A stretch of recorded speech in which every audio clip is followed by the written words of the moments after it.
Welcome to Legacy Sips and Tips podcast with your geeky host, Lindsay Wheeler, where we talk about everything from death, preparing for your future through estate planning, life, the occasional breakup, entrepreneurship, general nerdery, and of course travel, snowboard, and always wine. Hi, this is Lindsay with Legacy Sips and Tips, and today we have our guest today is Elizabeth Magayon Flurry.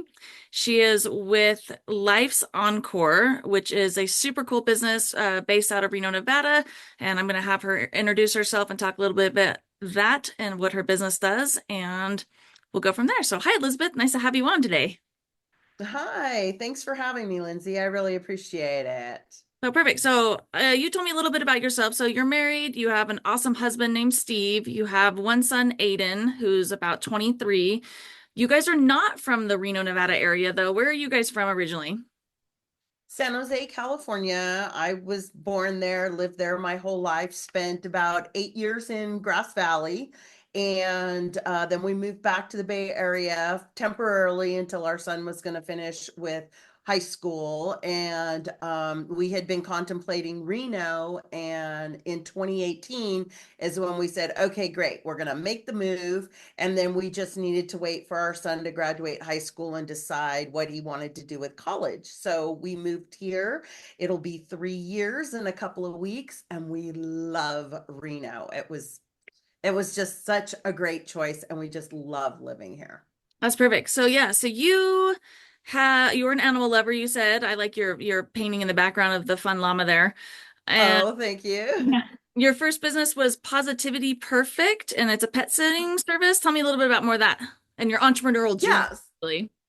Yeah, so I was in high tech and I wanted out, and I've always loved animals, and I got a magazine from Cat Fancy and it talked about pet sitting. I'm like, what is that? And so mind you, this is 1995. And it was just a brand new thing. I'm like, oh wow, this is amazing. And so I did it for a couple of years part-time and then had to quit my corporate job. And I did that until, well, I still have it. I do it remotely. I run the business and I have contractors do the work in the Bay Area. And in 1999, I had an online gourmet food business, and I added to that in 2007 a wine broker business, and I dealt with wines in the Sierra foothills. And then I started Life's Encore Planning in 2019 after dealing with caregiving with my parents and other family members, and just saw the struggle that people go through and how hard it is and so many layers. And so I said, I got to make this easier for people. I didn't want people to have to deal with it and have it be so difficult. So I wanted to try to find a way to support people with that and make it easier for them. So yeah, so tell us a little bit more about exactly what do you do? What is Life's Encore business model? How do you help people? How do you help seniors? What are you doing there? So, I would say we're a concierge consulting business. And in general, it is usually the adult child, usually the daughter, sometimes the son, comes to us, and mom and dad have had a problem. They've had a fall, or they can't live alone anymore.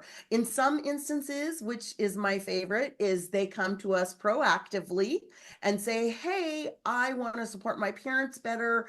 What do I need to do? And then, so with that, what we do is we get the family together. I facilitate a conversation through and with the family members to see what everybody wants and needs. And then we prioritize from there how we're going to help them along their aging journey.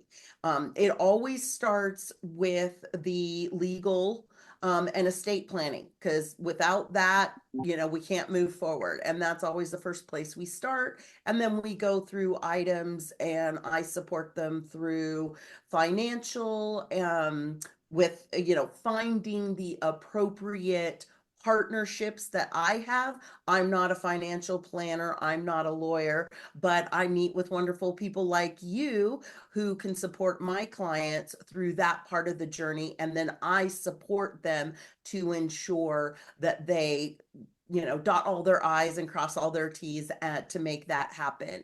And one of the biggest things that we're working on right now is bringing in smart home technology with age tech and health tech to keep people in their homes as long as possibly safely and with peace of mind, because that's what most older adults want to do.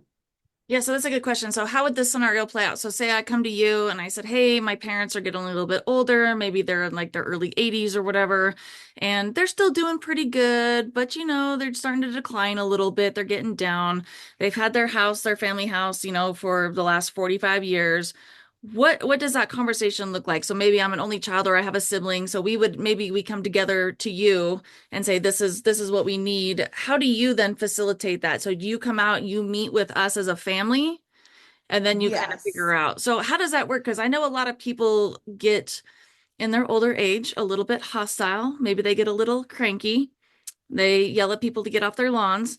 And, it's kind of it's a delicate situation. And we have some videos, where we talk about like how to broach the subject with loved ones. Like, do you have an estate plan? Have you planned on dying? How do you plan on dying? It's like an odd, crazy kind of conversation to talk to your parents about, or your loved ones, your older loved ones.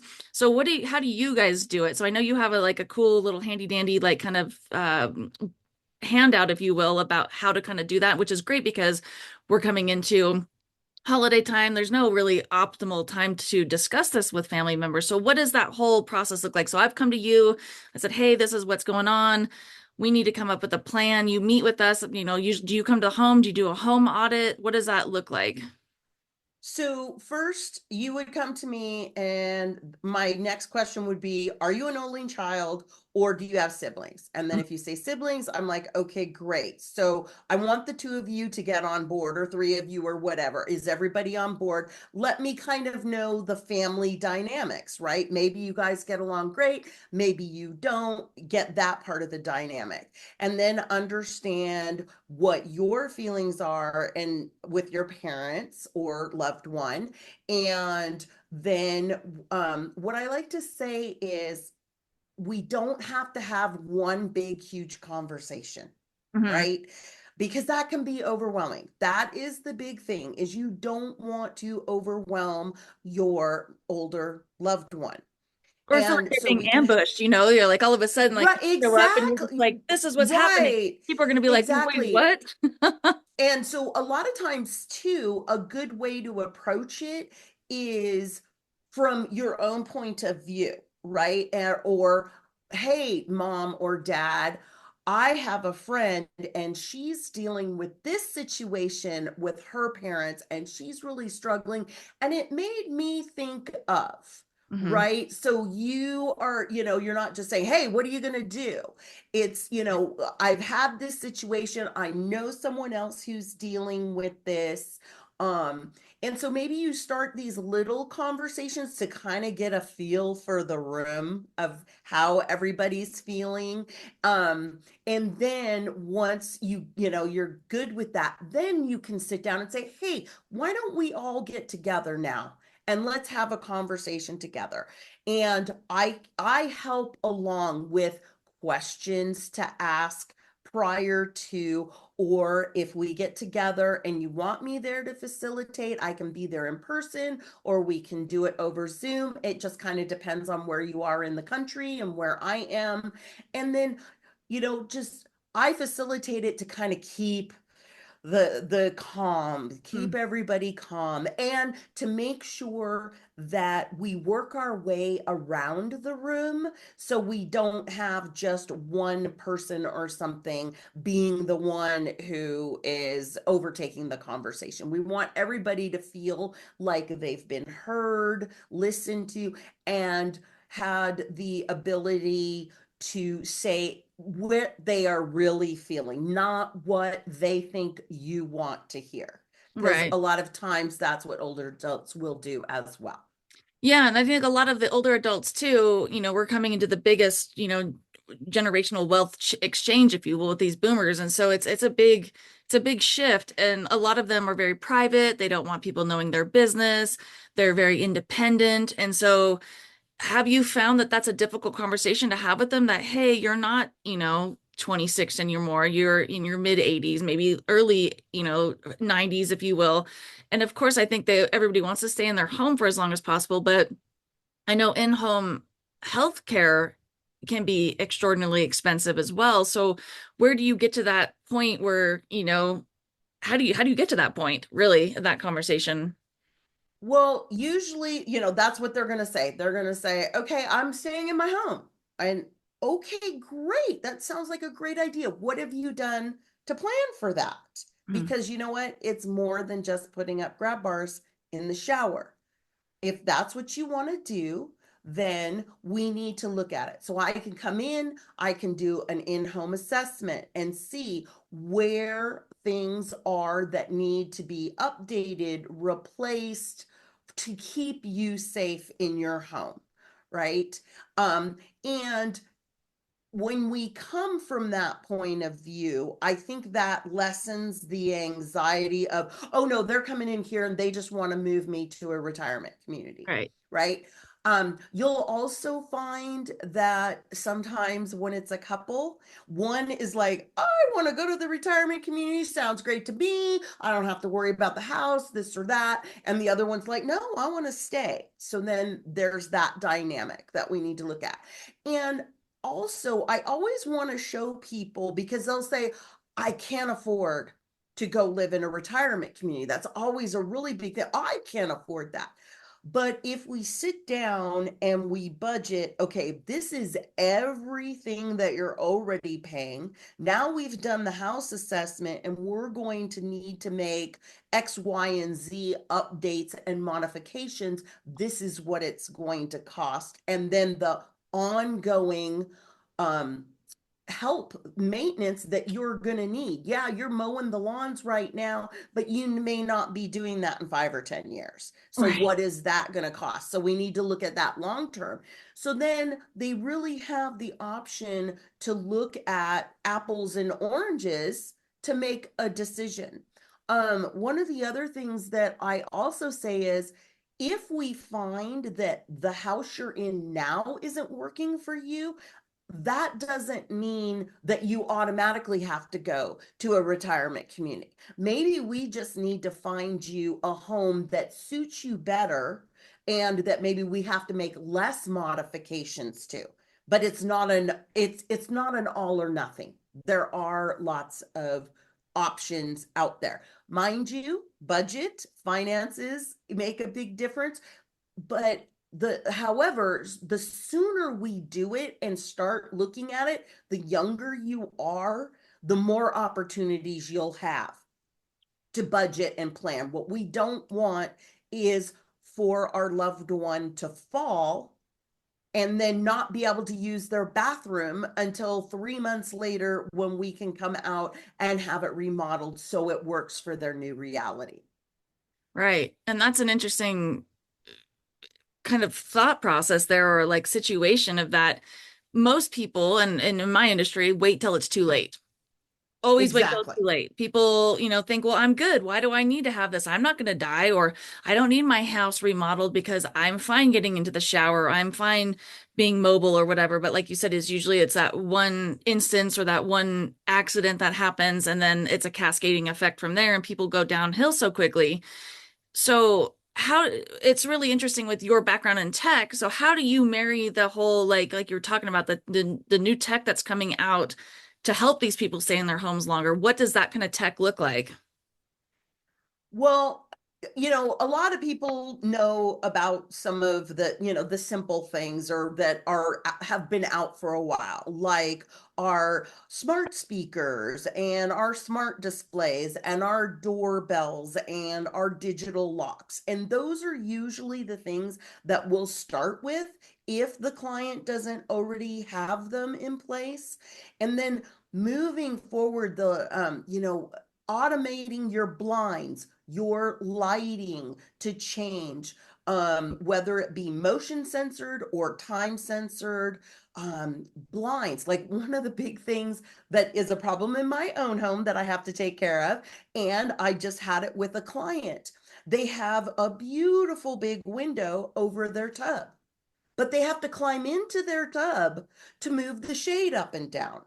Well, that might work now. I'm fine climbing in and out of my tub right now, but am I going to be 10, 15, 20 years from now? Probably not. It wouldn't be the safest thing. So we can automate these things to make it easier.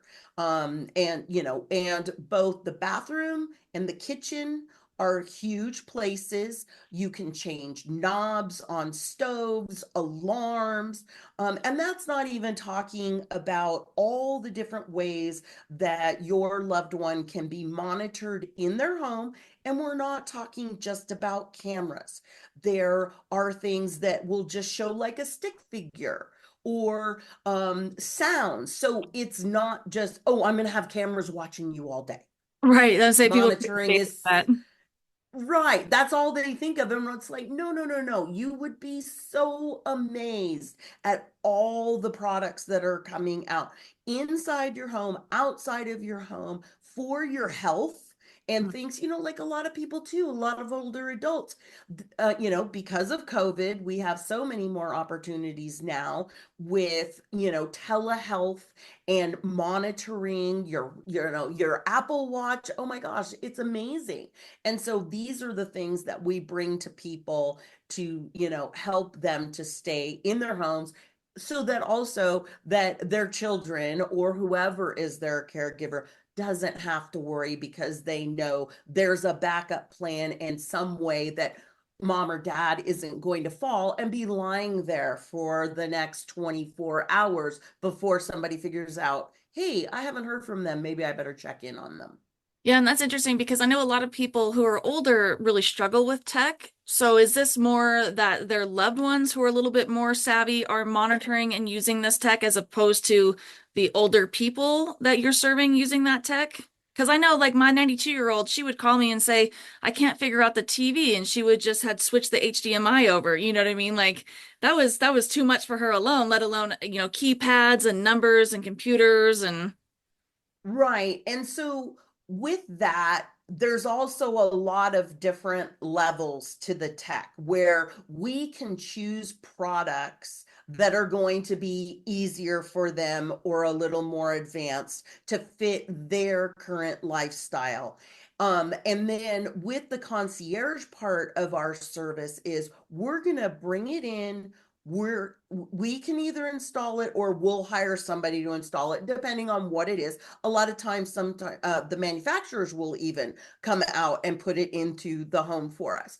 And then we're there to support the older loved one to learn how to do it. They can call us if they have questions or issues and things like that. Because the other way that we're supporting our clients is, you know, the, like for me, for example, I was in that sandwich generation. I was working. I didn't have the time, even though I made it, but it was very difficult to have them call me up and say, well, I'm having a problem with this. With Life's Encore planning, they don't have to call their support system. They call us and they say, hey, Elizabeth, I'm struggling with this. How do I know you showed me. Would you mind showing me again? Not a problem. I'd be happy to show you how to do that again. And so that's where we're going to work them through each step until they're comfortable. And, maybe we choose one thing and they're like, it's just not working. Okay. There's plenty of options out there. We'll find you what works, and we're going to stick with your loved one until we find the proper tool for them that works for them, right? Not yeah. only how it works, but them being able to manage it. Because we want to make it easier. We don't want to make it more difficult.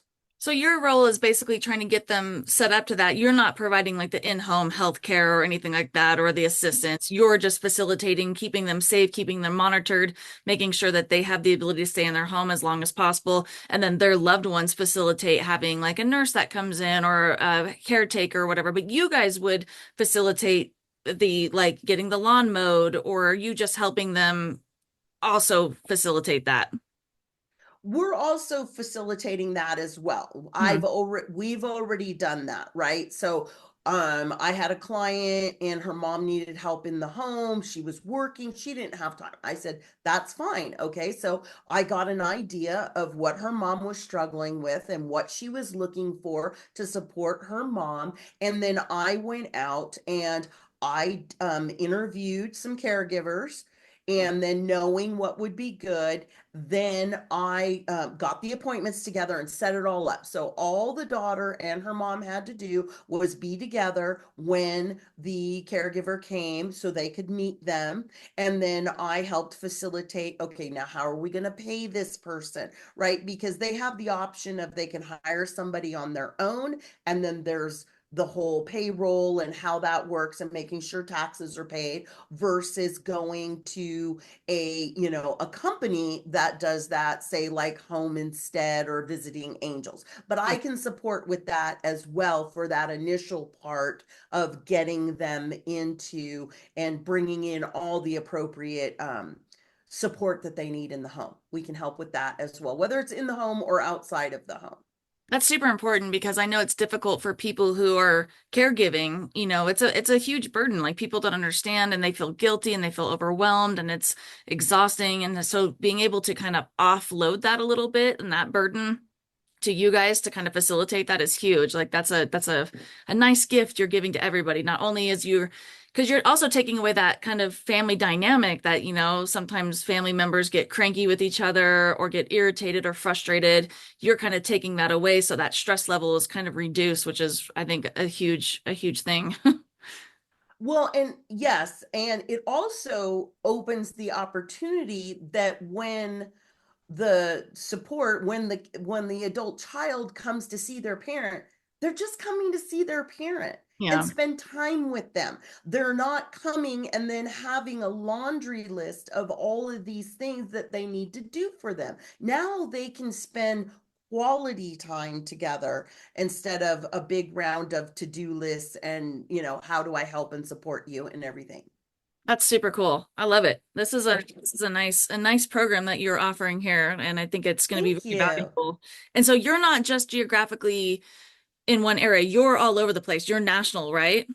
Yes, yes. Okay. In most cases, I mean, because pretty much we can do 75 to 80% of what we offer, virtually, Hmm. depending on, what it is. Maybe with some of the home modifications or something like that, we might need to visit or something like that. But in general, we really can support people. I have people in California and Washington. I supported a gal with her mom in New York State. So yeah, we really have the ability to do that. Because I'm sure you have like a questionnaire that they fill out of like what is, how do they do their blinds? How do they handle daily tasks? How do they, what level are they out of mobility wise? So that's a cool, like you can assess that and then kind of from afar say, hey, these are great tech items that we can include in the home.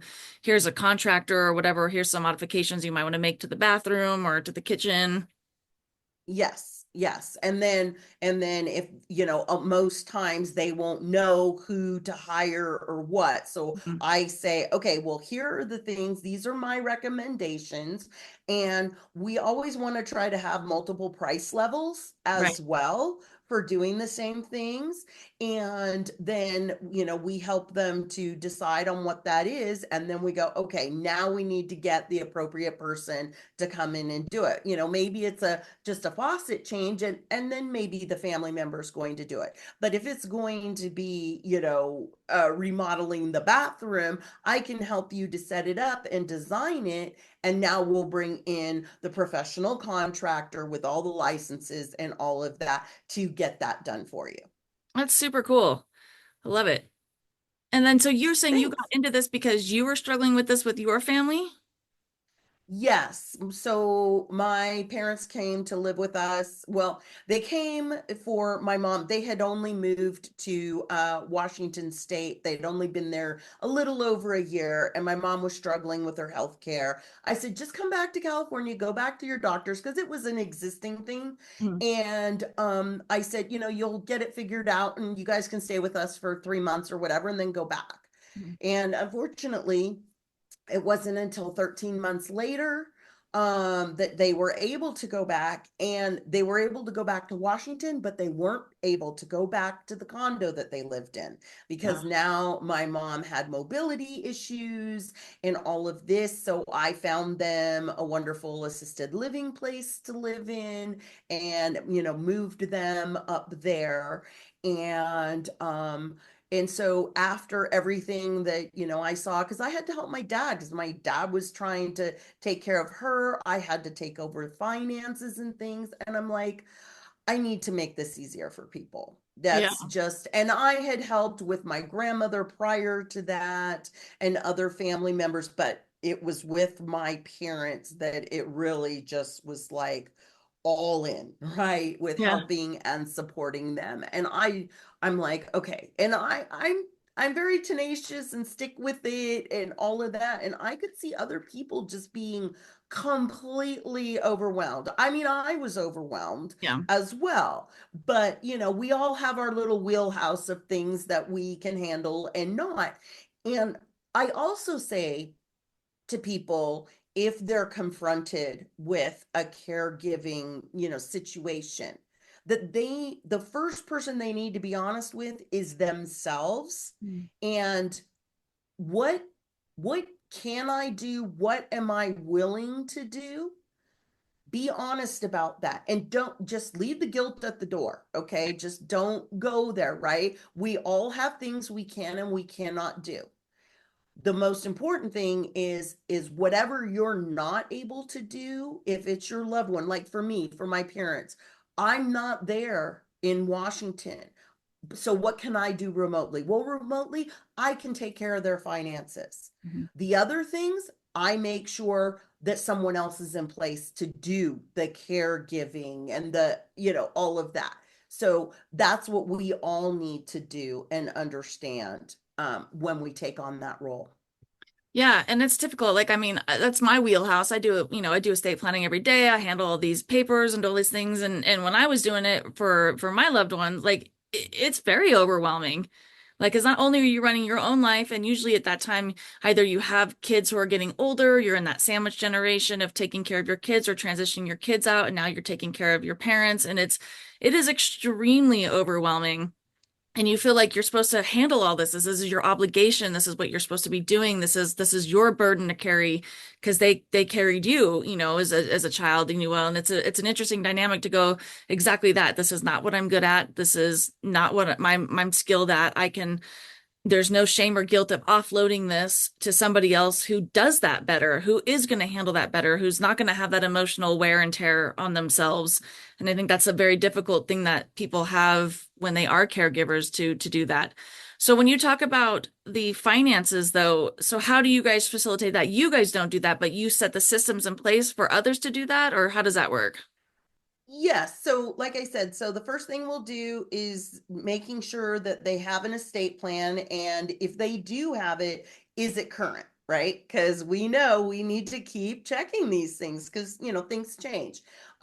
So if they don't, I would find someone like you and, set them on that journey and make sure that they follow through. I've heard from multiple lawyers, well, yes, they've had the estate plan and the trust to sign the documents for 5 years and they haven't done it, or 6 months, or Mhm. whatever. So I'm the one who keeps them on task. Once that's put together, then the next thing would be financial, right? We need to see, what does your financial picture look like? Do you have a financial planner? If you don't, let's get you one. We really need to understand all of it. And what I find too is it's great, people have done financial planning and it's all about, their home and, and paying bills and things, but they are not looking at the cost of medical care Yeah. and long-term care. And that's huge. So I know enough that you need all of this in place. Now I'm going to find the person with the right personality to Mhm. go with you. And then again, I'm going to set you all up with them and make sure that you follow through. And then we can then move on to the next thing because, bringing in home tech and doing home modifications, we can't do that if we don't know what the full financial picture is. Right. And I think that's where it's important if when you're doing this life planning and these things, especially when you're starting to get older, yeah, you have your estate plan every 3 to 5 years, take a look at it, make sure it's updated, but making sure that those powers of attorney are in place, particularly financial power of attorney when you're cognizant, when you have the ability to make those decisions, because sometimes it becomes Yes. too late and then we have problems and we're having to do other things to get that going. And that's where I think it's important to have that to where then you can have the ability and the authority to set up these financial institutions on maybe a payment plan. Maybe they automatically come out. So then you just have to set it up once, set it and forget it. And that your loved ones, as they age, are not having to have that burden anymore. And you're able to monitor it at that point too. And I think monitoring is really important, that somebody's not calling in and saying they're so and so and they need this donation or they need this money or this crazy, AI stuff now saying that, people are getting swindled harder and harder. And so having that estate plan in place, having these checks and balances and these other people and professionals in your life to be those checks and balances for you are super important. So it's good that you guys facilitate that as well, because it's a very needed thing. Yeah. And you know what? To be honest, everybody needs it. You don't have to be older. I mean, like every couple of weeks, I'll get something, whether it's email or a text, and I'm going, not sure about this. Is Yeah. this real? Right. So you don't have to be an older adult to just be going questioning things or to get swim. I mean, it is so high tech. They are so good at this stuff. Yeah. Anybody needs to have that little check to make sure, yes, this is a real thing. It's really, really, really important. Yeah, and that's cool is that you help facilitate that power team for these people and making sure that they're set up, they're safe, they can remain in their homes for as long as safely possible. And then also the other facets of it, keeping them set up. So that's awesome. So Thank I you. usually diverge into a wine talk every episode we have here. So tell me Ooh. more. So we'll leave that all aside because I think we've got a good grasp on what you do and how you facilitate and help, which is amazing. And you guys will have all the information in the show notes. You can click on that, see her stuff, and also her download if how to have those difficult conversations with loved ones. So more fun and light. Tell me more about your wine life. Oh, well, it's kind of limited these days because um drinking wine and triglycerides, high triglycerides don't go together. So it's really tough. But on that note, though, we actually went to Apple Hill yesterday Have fun. and I said one wine tasting, just one, because we went for apple cider donuts, but we had to Hmm. do one wine tasting. So we did, and it was great. And one of my favorites is a Sangiovese, which is very hard to find. They're not, it's not a very popular one. Not a foothill And wine, no. no, no. And so I found a fabulous one and a Grenache Blanc, which is, Oh, from the Grenache grape, and then they, take off the skins. They don't leave the skins on there, so you don't get that dark color and all the tannins and everything. So yeah, so I love my wine. I really miss it, but we're going into the holidays, so we have the special occasions. So we're having an early Thanksgiving with family. So the Sangiovese is for the turkey. nice. And yeah, and then we got a Zinfandel to go with our steak that we're actually going to have when it's just my husband, son, and I on Thanksgiving in Tahoe City. Oh, very So, fun. yeah, So yeah. So you're familiar with it. So you had a wine, one of your many businesses you had, you were a wine broker?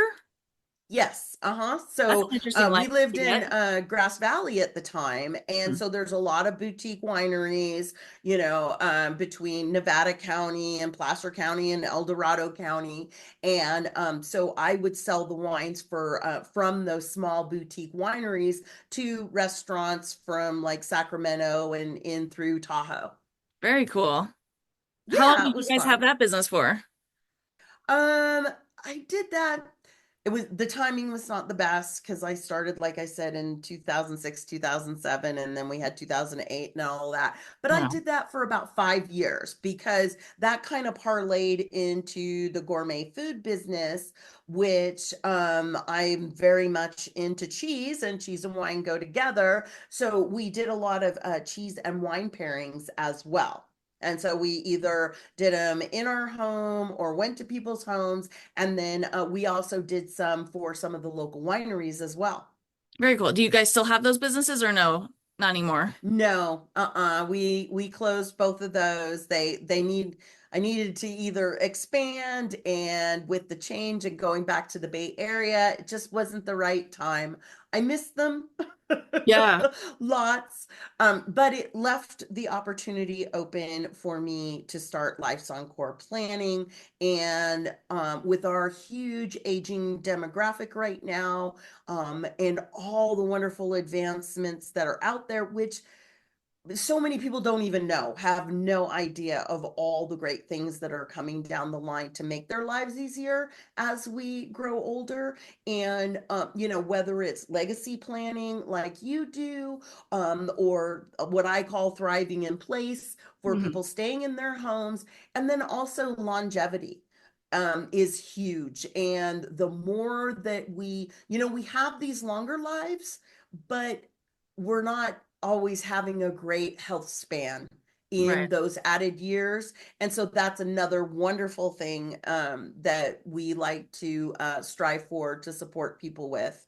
And a little bit of wine going along with that longevity. Why not? Let's highlight that. So where did you get the Sangiovese from? Oh, Lava Cap I love Lava Cap. I was Winery. gonna say, was it Lava Yeah, Cap? That's so it funny. Yeah, was, they have yeah, great yeah. products. So we'll highlight them for this episode because I Oh, really okay, enjoy them. Yeah, great. they're a great winery. So Yeah. wonderful. Thank you so much for being on. It's been a great time talking with you, and I hope our listeners get a lot of good information and show that there's other alternatives out there to just either having to carry the burden of taking care of their loved ones or then having to quote unquote throw them into a home. There's a lot of gray in Exactly. between there that you can do and keeping your loved ones safe and closer to you, if you will. So appreciate it so much. So Yes, tell people and where the they can sooner find the you. better. Yeah, the sooner the Oh, better for sure. Yeah, the tell sooner people. the better. Yeah. So my email is Elizabeth at Life's Encore Planning, and my website is lifesencore.com. And you can find me on YouTube with Elizabeth Magayon Flurry, and I'm on LinkedIn and Facebook with my name, Elizabeth Magayon Flurry, as well. Perfect. Wonderful. Well, thank you so much for being on, and we'll let the listeners know and have all the links in the show notes for you and the link also to Lava Cap because I do enjoy that winery very much. If you would Yes, like it to was. sponsor the show, that would be wonderful. I know, and we joined the wine club. We haven't been in a wine club in for so Naughty. long, and I talked my husband into it. I'm like, every 3 months we can just drive down there. It's an excuse. He's like, all right, let's go for it. So They yeah. many moons ago, probably like 2008, 2009, I had one of the best Cab Francs out of that region from them. Like they do good work. Oh, Good work there. they do. Yeah. Yes, they do really good stuff. And we also were there years ago. They would have a summer solstice. And Hmm. we went out there a couple of times for the summer solstice, and it was just amazing. So yeah, they're great. We had a wonderful time yesterday. Good. I like that we have the same wine taste, so that's perfect. Yeah, for sure. Wonderful. All right. Well, thank you so much for being here. And of course, this is Lindsay with Legacy Sips and Tips. And of course, when you think of death, think of me. Thank you for listening to this podcast. If you found value, please like, subscribe, and share. And be sure to follow me on all the socials at Sips and Tips with Lindsay. And of course, you can always go to my website, sipsandtipswithlindsay.com, to find more information about estate planning, business, snowboard, travel, and of course, wine.